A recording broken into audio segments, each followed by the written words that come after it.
Bonjour, bienvenue dans cette nouvelle capsule vidéo où nous allons aborder la notion de pH. Alors c'est quoi le pH? Qu'indique-t-il? À quoi sert le nuancier de couleur qui apparaît ici? Peut-on le mesurer ce pH et y a-t-il un lien entre certains ions et le pH? C'est ce que l'on va voir maintenant dans cette vidéo. Alors qu'est-ce que le pH? Ici on a une étiquette d'eau minérale. Sur cette étiquette d'eau minérale, on remarque que le pH est associé à un nombre. Ici, c'est le nombre 5.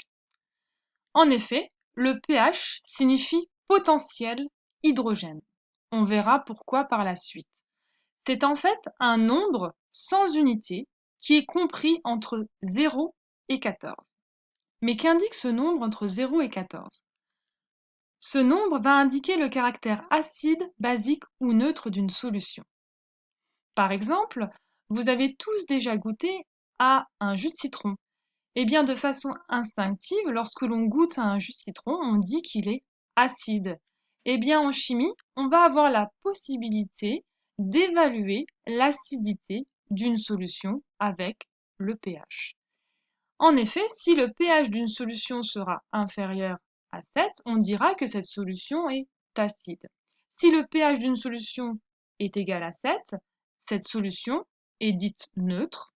Et si la solution a un pH supérieur à 7, eh bien cette solution sera dite basique.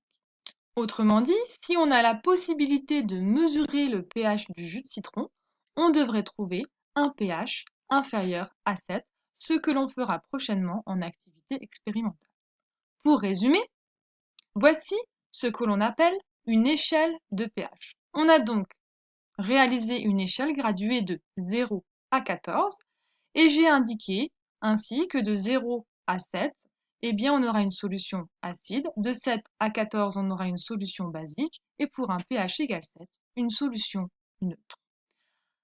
Désormais, comment va-t-on mesurer le pH d'une solution au laboratoire? Ce que vous ferez en activité. Alors, il y a deux méthodes. Première méthode, on peut utiliser du papier indicateur de pH. Ce papier, il est représenté ici avec un nuancier de couleur. On va donc découper, en activité expérimentale, une bande de papier de 2 cm, 2 à 3 cm, et on va déposer sur cette petite bande de papier une goutte de solution dont on veut connaître le pH. Lorsque l'on va ajouter cette solution sur le papier va donc changer de couleur et on va obtenir une couleur qui correspond au pH de la solution. Donc je résume, en pratique, pour mesurer le pH grâce à cette méthode, on dépose une goutte de solution sur un morceau de papier indicateur de pH, on obtient une certaine couleur au contact de la solution, on compare la couleur avec le nuancier de couleur pour obtenir la valeur du pH. Voici, très brièvement, ce que vous ferez en TP. Cette méthode présente des avantages, elle est très rapide et peu coûteuse. Par contre, elle présente un inconvénient, elle est peu précise. En effet, la valeur du pH que l'on trouve est arrondie à l'unité. De plus, on a tous une perception visuelle différente de la couleur. Vous verrez qu'en activité expérimentale, il est parfois difficile d'associer une seule et même couleur du nuancier au papier indicateur de pH qui est coloré. Du coup, on hésite entre deux valeurs de pH, mais cela permet d'estimer approximativement la valeur du pH d'une solution. Ensuite, la deuxième méthode, c'est d'utiliser un pH-mètre. Un pH-mètre, c'est quoi?